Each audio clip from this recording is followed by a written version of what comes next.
I would like to welcome all of you. My name is Abbas Milani. I direct the Iranian Studies program. We have some special guests. I would like to welcome them. Bahram, who teaches in our program. We are fortunate to have him. He is here with us. His wife, Mojdeh Shamsai, is here with us. Mr. Kamran Nozad, thespian of some renown, is here. Mr. Taid, who is a producer for this film, is here. Mr. Nasir Rahmani Nejad, who is an old-time actor and director, is here with us. And if I have missed anybody, I apologize. I welcome you all to tonight's event.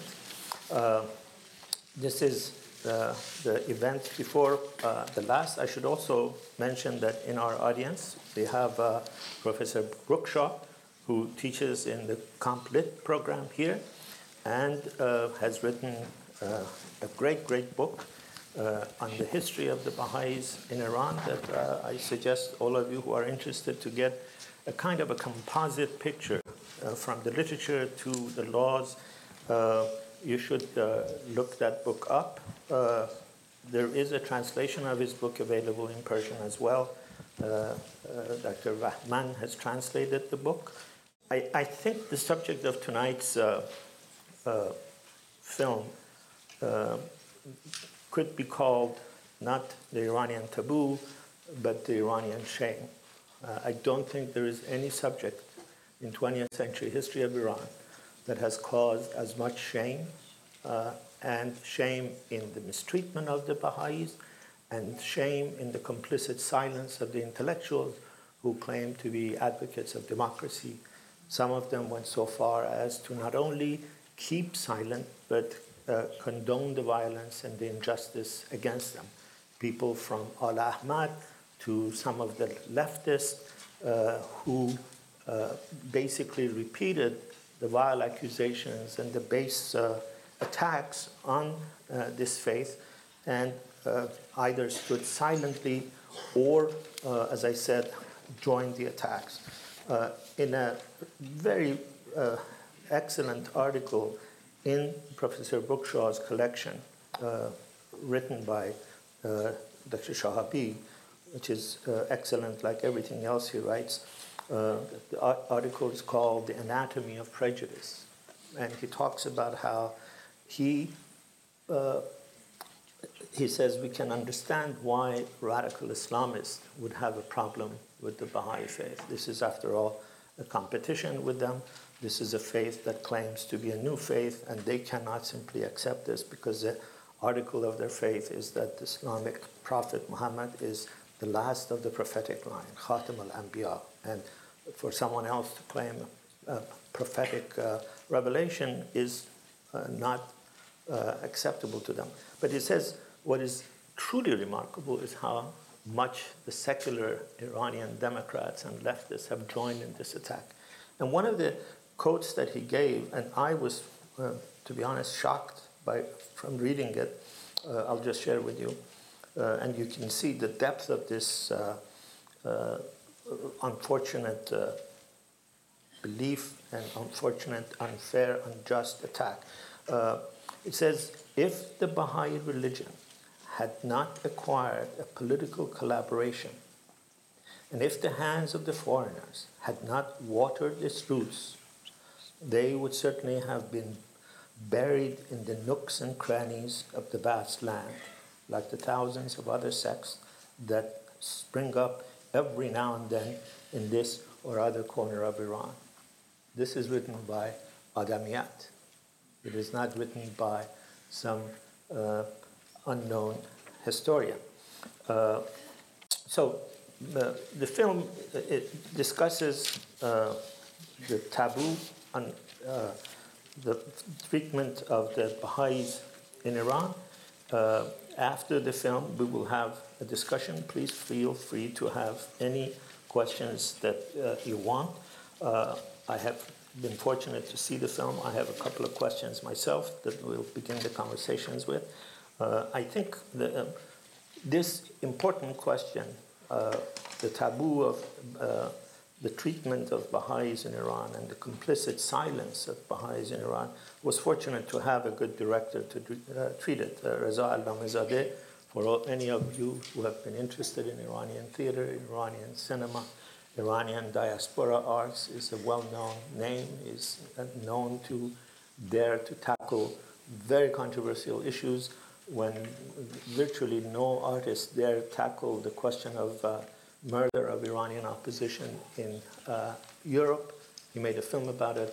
He made a film about the fate, the tragic fate of Iranians in Turkey. So he is familiar with topical and controversial topics. And I think it is the good fortune of this unfortunate topic, this topic of taboo, that it has gotten Mr. Allame Zade to direct it. So here's the film. Thank you for coming. Welcome. And I hope you stay for a wonderful conversation. Thanks.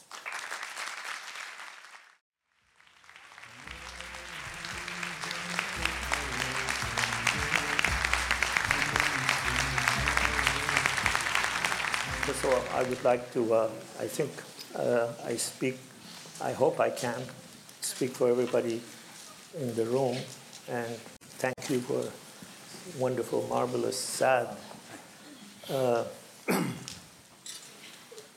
film. I think everybody wants to know, as I do, how you got involved in this project. Well, anybody who knows me and knows a bit about my background knows that I'm very sensitive to social issues and problems that my country and people in the country have, and unfortunately we have a lot of problems. So as always, there are a lot of subjects that I have to choose one out of many of injustices that is happening in our country. So almost 4 years ago, I was reading more and more about the atrocities against the Baha'is in Iran. But if I have to give you exact date, is when I made a few clips about women in prison, what was rape in Iranian prison. Then I received many emails from people who watched it on internet, and one was from Germany, from a doctor, a Behai. I didn't know him personally. And he asked me why I have never done anything about this group of people of Iranian who are under pressure that much. And well, that was actually the beginning of thinking to do something. So I started to work on that, and then I tried to make it for the BBC, and it didn't work out. And then after pause, 1 year, I was waiting for that, and then another chance came up, and then I started to make the film. I think, again, as someone who was watching the film, as someone who's been interested in the history of the Baha'is and the atrocities, one of the incredible aspects of the Baha'is is how still, in spite of all these brutalities, how patriotic they are. How some of the most prominent scholars of Iran are members of the Baha'i faith, including the Dr. Rasikh, that you know, he's the father in some ways of empirical sociology in Iran. How do you explain this continued patriotism in spite of this inhospitality that this nation has shown to them? Well, that is really one of the aspects that I tried in the film. Let me tell you something. There were many things that I wanted to tell in the story. I asked many people about that. I received very, very good answers about whether they love Iran or they because in Iranian society, there is a sense of that Baha'is are not really very interested in Iran as their own country. But this is completely other way around.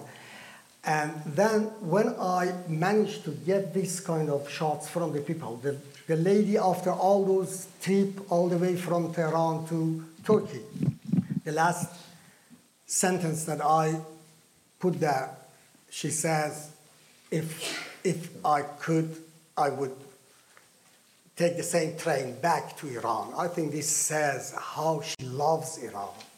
This is better than any scholar telling this story. Or the boy, that young student who was deprived of his right to be a student in university. The last sentence he says that what I would love to do is to study in my own country. So this shows how these people are related to their land. Their religion actually comes from Iran. But this is another aspect that I didn't really get into that. I mean, about the religion. You might have noticed that. Because for me, that doesn't matter what they say about the religion. I'm not a religious person. I've never been. I'm not interested in that.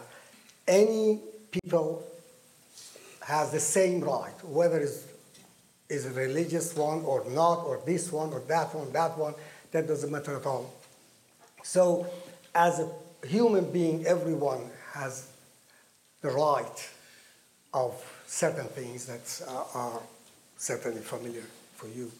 I'm not going to repeat that, but in this case, that is really painful, that people who really love Iran because of their root and everything, they are accused of being spies of the foreigners or indifferent for their countries, and this is really one of the big problems of them.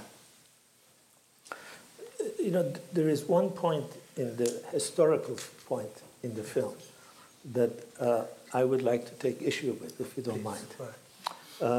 Mr. Matin Daftari claims that the attack on the Baha'is was an attempt to hide the courts for the National Front leaders and the communists. I think that doesn't fit with the historical reality. When Mossadegh was in power, the clergy were very much trying to pressure him to throw out all the Baha'is from all the positions of government. Mossadegh refused. If you go back to the constitutional revolution, the clergy were very much active. If you go back even further, Amir Kabir, our great reformist, is the first person who bloodied his hand with the Babis of Iran. To reduce this to the simple politics of post-August 1953, I think flies in the face of historical fact. The clergy have been much more active and historically involved in trying to attack the Baha'is. Yes, that's quite true. But I think in this part of the film, at that scene, it's just explaining a certain movement.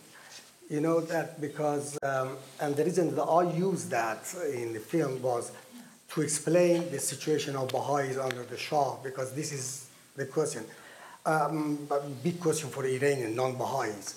As non-Baha'i, I know what Iranian non-Baha'is have in their mind, the question that they have. I tried here to really put forward these questions and to try to get answers and to give the chance to the Baha'is to, for the first time, to answer somewhere which doesn't belong to them. I mean, they always can write something or tell something in their own radio station or television if they have any here and there, but nobody except for Baha'is are listening or watching this kind of broadcasting. But in this film, I thought, well, my audience is different. So I asked the question that the non-Baha'is, Iranian non-Baha'is have. Like, where does this money come from, where all those properties there in Haifa, for instance. This is a big question. And clergies use this against Baha'is to say that they get the money from the Israeli government and they are spies of government, this kind of playing around with this. So I didn't do anything, really. I didn't go through the history of this persecution and problems that you mentioned, the turning points in our history. It's just about that period of the Shah period, and that very, very specific event, like turning down this center of Baha'is in Tehran. And at that point, I think, more or less, what Mr. Matin Daftari is saying is not, I mean, could be one of the reasons, if not the main reason for that, but one of the reasons. Because at that time, that was immediately after the coup d'etat, after the military coup against Mossadegh, and the return of the Shah. And that time, the clergies were very, very strong. And that was the time that they could do what they did with these Baha'is. But after that, well, things changed. So more or less, that is what is saying here is about that specific event in that short period of time, not the whole history of. Right. Well, again, on that very moment, there is now good documentation that Falsafi was but an instrument. The person behind it all was Burujerdi, and they had threatened the Shah with exposing pictures of his wife and the story of his having an illicit child. And they said, unless you do this. You certainly know that. Even I asked you for this. This is a very nice story. I went after this, but at the end, I couldn't find this picture. And the picture that you're talking about was never found. I found every document. I found these memoirs of somebody. You know the whole story. I even contacted Dr. Milani for that, and I wanted to have. There was a scene in my film about Mossadegh and Baha'is, and we even filmed. One of the producers, Uzirna, he went to New York and he shot something that I needed from the hotel where Mossadegh was staying and the meeting with the Baha'is coming from Chicago. Right. But after finding all these documents and shooting these things at the times of talking to you, then I decided not to go into it because everything was based on a photograph of Soraya, the second wife of the late Shah, and skiing on the water somewhere. But that picture was not found. I couldn't find the original picture. Any documentary can't use another picture which is similar to that. So I decided not to use the whole stuff.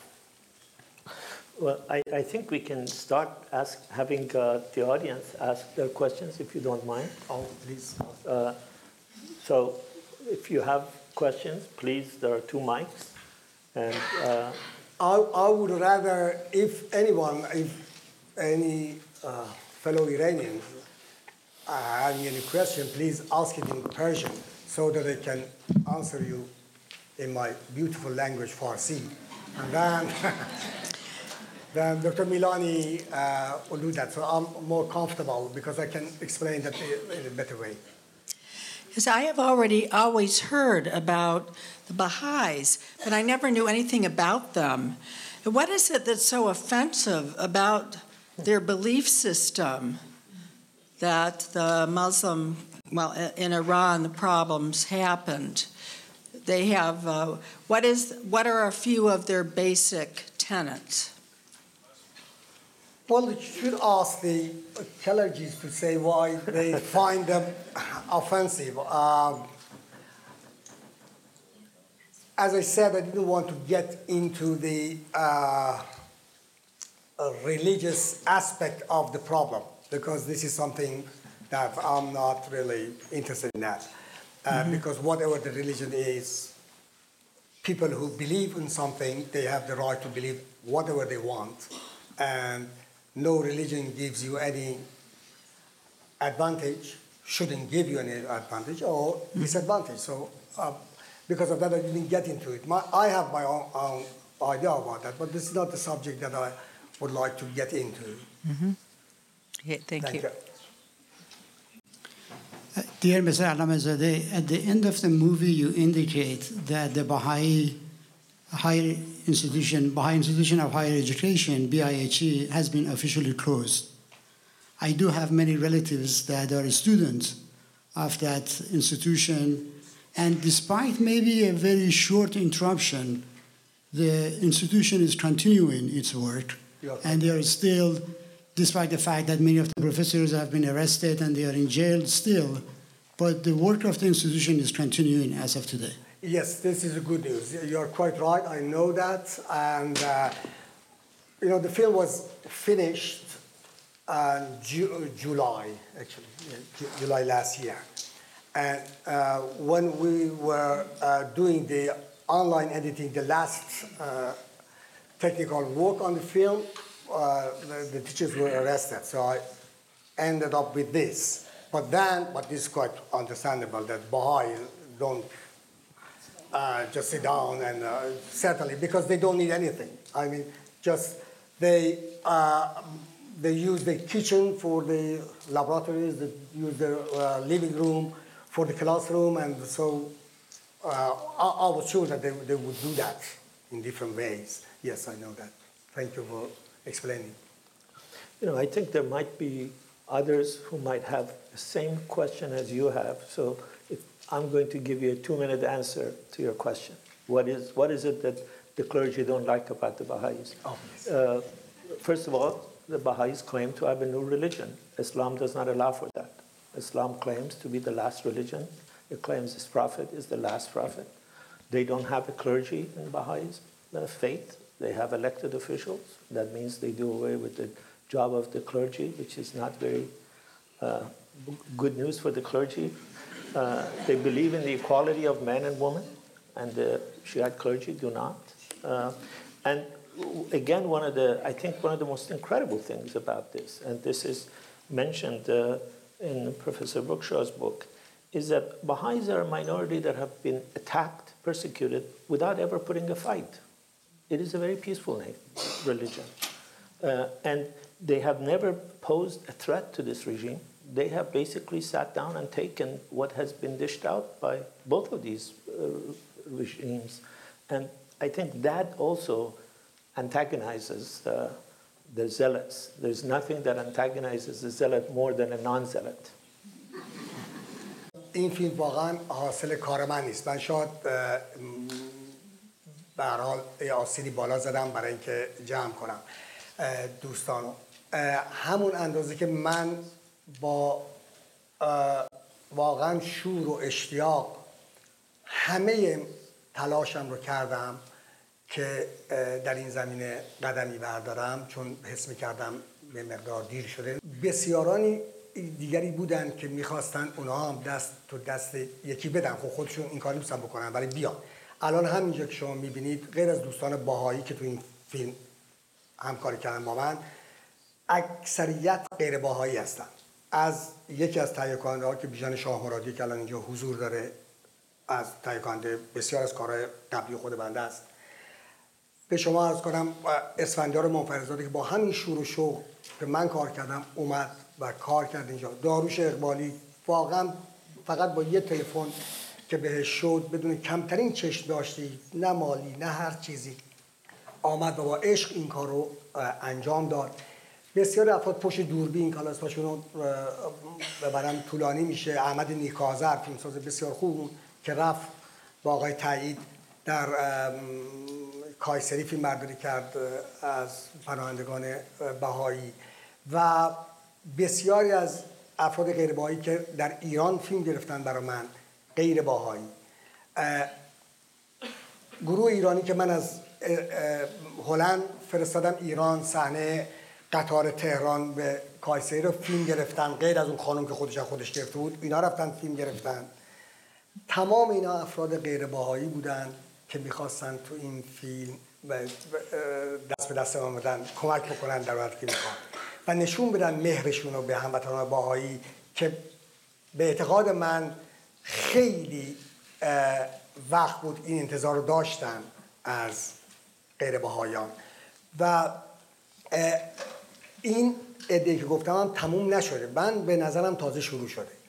کسایی که الان همینجا که الان ما اینجا هستیم، جناب آقای میلانی این کار کردن، ایشون هم بهائی نیستن، ایشون سوار این قطاری هستن که من لوکوموتیوش رو انداختم. پریروز در اورلاندو بنده بودم، آقای دکتر مسعود نقره‌کار برنامه مشابه همین با همین جمعیت برنامه‌ریزی کردن، ایشون بهائی نیستن، مقاله نوشتن در مورد این قضیه، ترغیب کردن و خودشون هم برنامه رو گذاشتن. همین الان که اینجا هستیم، اگه اشتباه نکنم یا فردا شب در تورنتو آقای حسن زرهی مدیر روزنامه اونجا بهائی نیست، با عشق شور این کار کرده. این فیلم تموم نشده. به نظر من الان این یه وسیله شده که افراد روشنفکر ایرانی غیر بهائی بیان و نشون بدن و همکاری کنن، این محبتی رو که مدت‌ها سالها دریغ شده بود از هموطن‌ها به اونا برگردونن. این چیزی است که من حس می‌کنم و در واقع با همین انگیزه شروع شد و خوشحالم که می‌بینم داره از این زاویه نتیجه میده.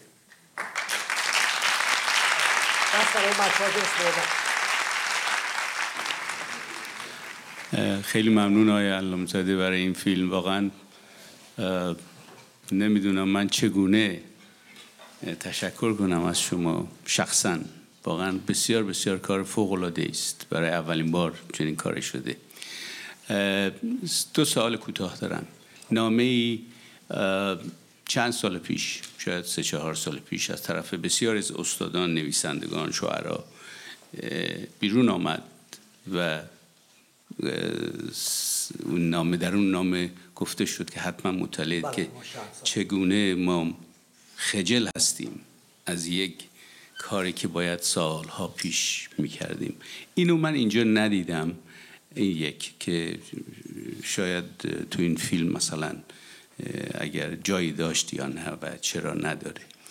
دوم این که آیا شعر فریدون مشیری که اینجا خوانده شد انتخاب شما بود یا آقای اقبالی؟ خیلی ممنونم. بعد قسمت اول مسئله که چرا اون نامه نبود، و در واقع این فیلم در واقع یک فیلمی بود مثل اون نامه. اون نامه هدفش این بود که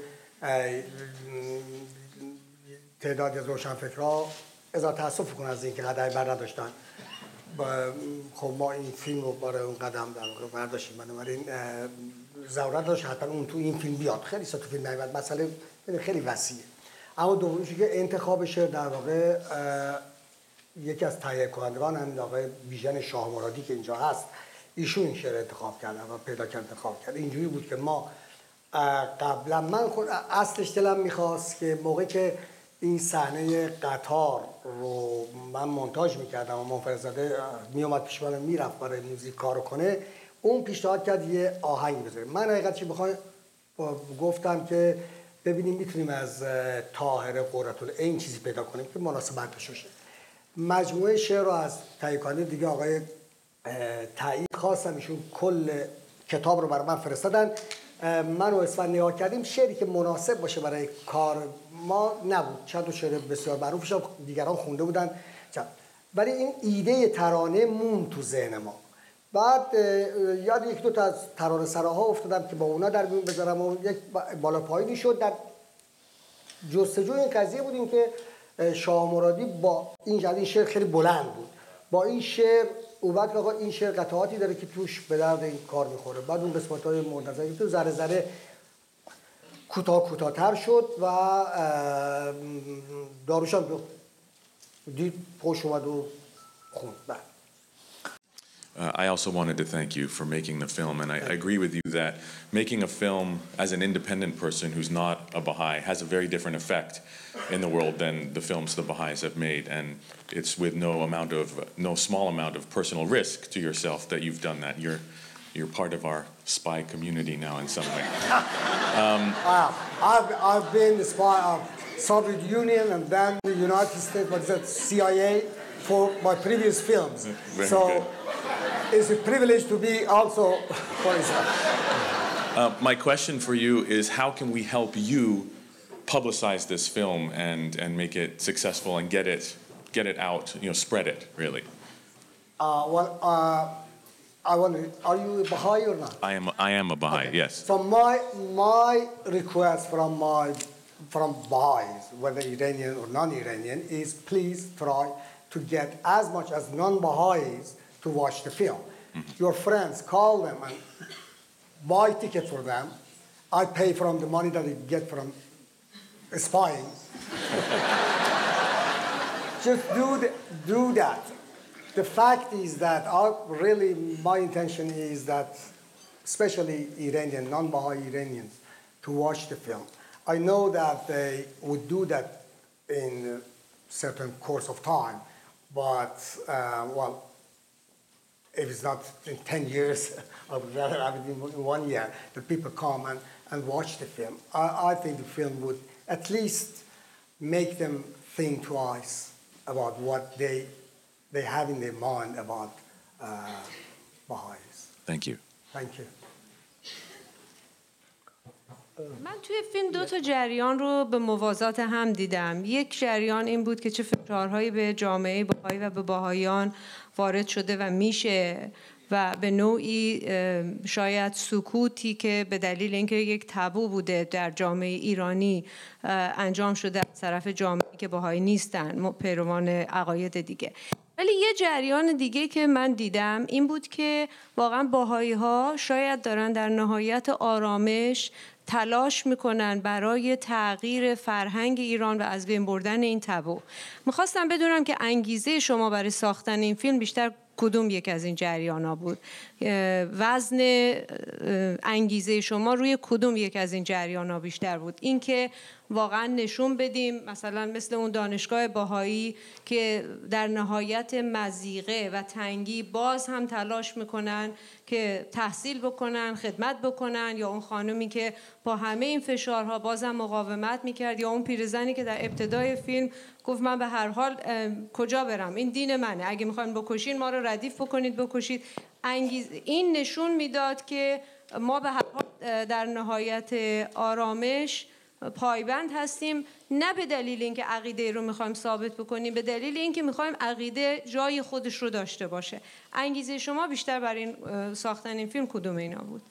من مطمئن نیستم درست فهمیده باشم، دو چیز مختلف دیده باشم تو صحبت شما که بتونم یکی رو بگم اینه یا اونه حقیقتش، ولی سعی میکنم توضیح بدم. من انگیزم از ساختن این فیلم رو گفتم این است که در درجه اول هموطنای ایرانی غیر بهائی رو از ناروایی‌هایی که بر بخش از پیکر خودشون میاد آگاه کنم. و چون خودم بهائی نیستم میدونم میدونم که مشکل غیر بهائی‌ها با بهائی‌ها چیه. یه چیزی مثلا من برای شما بگم، من تمام تلاشم کردم که میشه حتما برن از دکده ایول فیلم بگیرن. خب کار سنگینی بود، بچه‌ها واقعا تو ایران جون خودشون به خطر انداختن، این کارو کردن. آقای تایید از اینجا تمام تلاش کرد که این کارو بکنه. اصلا شرط خودم برای ساختن این فیلم این بود که چند تا چیز داشته باشم. دانشگاه بچه‌ها فیلم بگیرن بفرستن، یکی دکده ایول بود حتما باید داشتم، یک خانواده، حالا اعتبار این خانم میشد هر کسی دیگه باشه بیاد. اینا چیزایی بود که من شرطم که بتونم بکنم، ولی به درد نمیخورد فیلم مگرنه به نظر من. ذهنم منحرف شد. بخواستم اینو بگم که این تصوری که ایرانیان غیر بهائی از بهائی‌ها دارن، انگار بهائی‌ها مینیمومشون استاد دانشگاه و سرمایه‌دار و کارخونه‌دار و اینا. یه چیزی مثل فراماسون که تو ذهن هست. حتی اونا که مخالف نیستن با یا مشکل ندارن، من از اونایی که مشکل دارن، کسی که به لحاظ مذهبی مثلا یه اعتقاد خیلی شدید اسلامی داره با بهائی‌ها، بعد دلیلش رو میتونم بفهمم داره، اونم من اونا رو میگم که اصلا مشکل ندارن، اصلا آدم مذهبی نیستن، آدم روشنفکر هستن، اصلا به حقوق انسان ها پایبندن، ولی به بهائی که میرسه یه جوری این صحنه روستای ایول و این روستایی که من حرف میزنن، باور کنید بسیاری از نزدیکان خود من، دوستان من، بچه‌های روشن فکر میکنن اصلا ما دفعه اوله داریم میبینیم که دعاتی میاد میگه من بهائی ام. اصلا همه فکر میگن بهائی مینیممش میگم استاد دانشگاه است دیگه. واقعا یا مثلا اینا که تو ترکیه تو اون وضعیت دارن زندگی میکنن، اون بچه اون آدم از لحن حرف زدنش پیداست که کم سواده، حتی توپق میزنن تو شعر و اون توپقش هم در نیاوردن، میتونم اونایی که تکیم میدن اساتید سینما اینجا نشستن میدونن که خیلی راحت میشد اون تیکه اولی که غلطی میخونه شعر رو درارم، مقصد در نیاوردم که نشون بده که یه شعر میخواد بخونه 4 تا غلط توش داره. شناخت بیشتری نسبت به این قضیه. یعنی الان من پوستر فیلمم که همین چهره این خانم گذاشتم، به نظرم خود همین تصویر این زن، خود حرفایی که اینا میزنن، خود همین یه چیزی جدید برای ایرانی غیر بهائی. چطور میبینه بابا چقدر آدم معمولی ساده چیزی هستن اینا، حالا عقیده‌شون بهائیه، میدونین چی میگم. این یه نکته است. من بیشتر از همه واقعا اون حسی این قضیه، مثلا همین دختر کوچولو، همین مینا که آخر فیلم اون 2 بیت رو میخونه، اگه شما این ترجمه کنین بعد من یه چیز جالب میگم که کسی این خود اینا همش جالبه. نه این بقیه جالبا رو میخوایم بگید. پریروز من در اورلاندو که نمایش این فیلم بود، در پایان فیلم یه لحظه از این فرصت استفاده کنم بگم من کتاب جدیدم در آمده، برای همین کتابی که الان میخوام از شما خواهش کنم اگه فرصت کردین یه نگاهش بکنین. اونجا داشتم کتاب امضا می‌کردم برای کسانی که کتاب گرفته بودن، یادم یه دختر جوان جلوم واسط چهرهش آشناست، مثل یه بره آهو، خشکم زد و این همین مینا بود که با مادرش اومده. باور کنید من اصلا برای چند لحظه خشکم زد وقتی این دختر دیدم، بغلش کردم، دیگه نمیدونم چجوری بغلش کردم. بعدن فردا شدم من گفتم این همه، بعد دیدم همه عکس میگیرن چون همه مونده بودن، من بعد خواهش کردم هر کی میتونه اینا که عکس گرفتن برای من بفرستن، چند تا عکس برای من فرستادن، منتظرم برگردم هلند خونم، برگردم برای سایتم بنویسم عکس این دختر زیبا رو بذارم اونجا. مینا جان اومده بود در شهر، نمیدونم اسمش اگه شما نکنم جکسون از اونجا اومده بود با مادرش فیلم رو. Thank you very much. Let me explain you something. I mean, this film is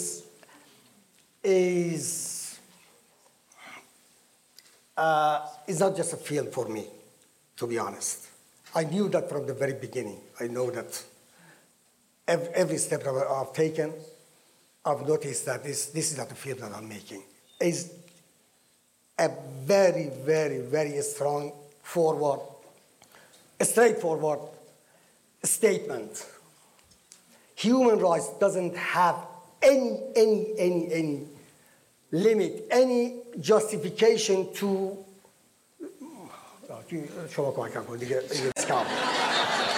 There are no limits to human rights. Every human being, irrespective of their faith, their gender, their color, their religion, their beliefs, must have absolutely equal rights. That's the very simple point of departure, and that's a great place to end it. Thank you very much. Thank you.